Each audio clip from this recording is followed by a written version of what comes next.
You've probably seen headlines saying condo prices are dropping. Some people are calling it a buyer's market. Others are saying this is the opportunity of the year. So what is actually happening in the Oakville resale condo market right now? If you're thinking about buying a condo apartment in Oakville, whether you're downsizing from a family home, buying your first condo, or simply relocating, I'm going to walk you through what's really happening with prices, where the demand is, how much negotiating power buyers actually have, and the biggest mistake condo buyers are making right now. I'm Michael Wright, and I'm a realtor here in Oakville, and I help people make confident housing decisions, especially when they're planning their next chapter. Let's look at the actual numbers. In the last 30 days, there were 37 resale condo sales in Oakville. Out of those 37 sales, 34 sold under the asking price, 3 over asking. That tells us something important. This is not a bidding war market.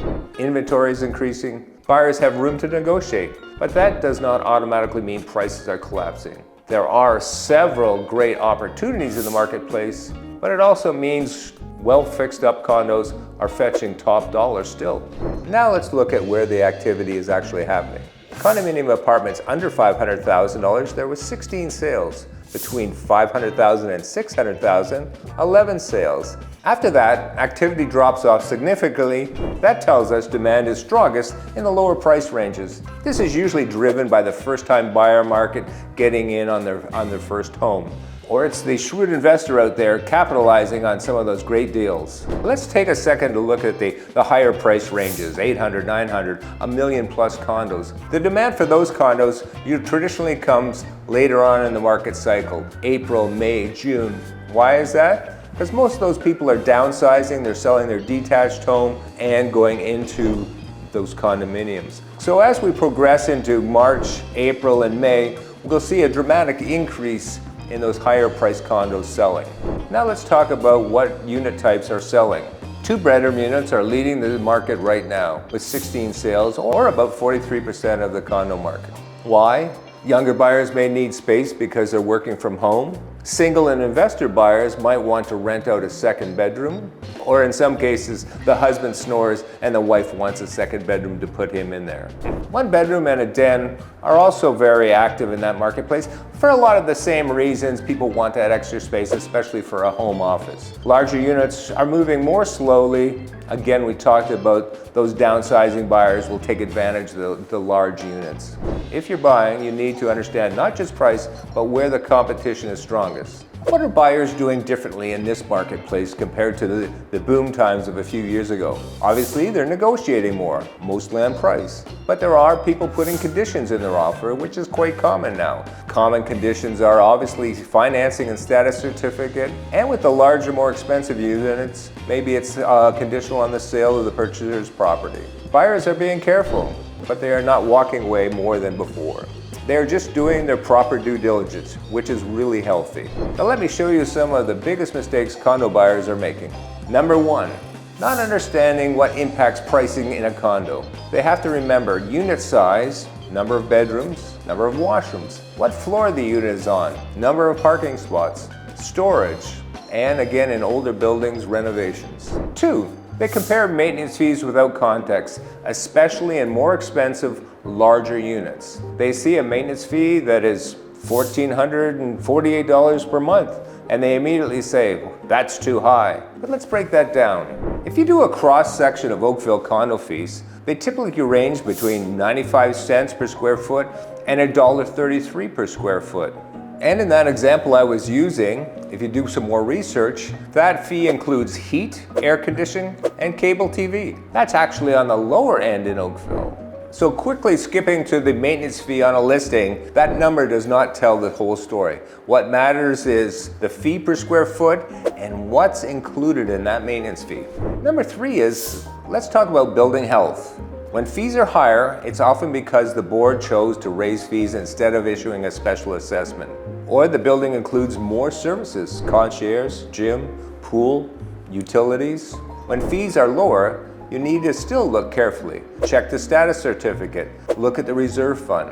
Ask whether fee increases have been discussed at recent board meetings. That detail may not jump out immediately. Well, most of us will have our lawyer review the status certificate. Here are 3 simple red flags. Looking for a low reserve fund, numerous past special assessments, or even an outdated reserve fund study. As the buildings age, we're seeing more and more special assessments. That's not unusual. What is a special assessment?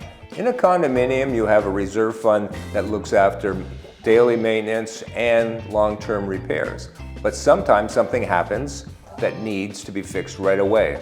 In one building I lived in, they needed to replace the membrane between the asphalt and the underground parking. They didn't want to raise the maintenance fees, so what they did was they assessed each unit owner $5,000, which took care of the whole repair. So maintenance fees stayed the same, reserve funds stayed the same. It was all very healthy. The owners just decided they'd be proactive and pay for it up front. Now let's talk about lifestyle, because this is where some buyers get surprised.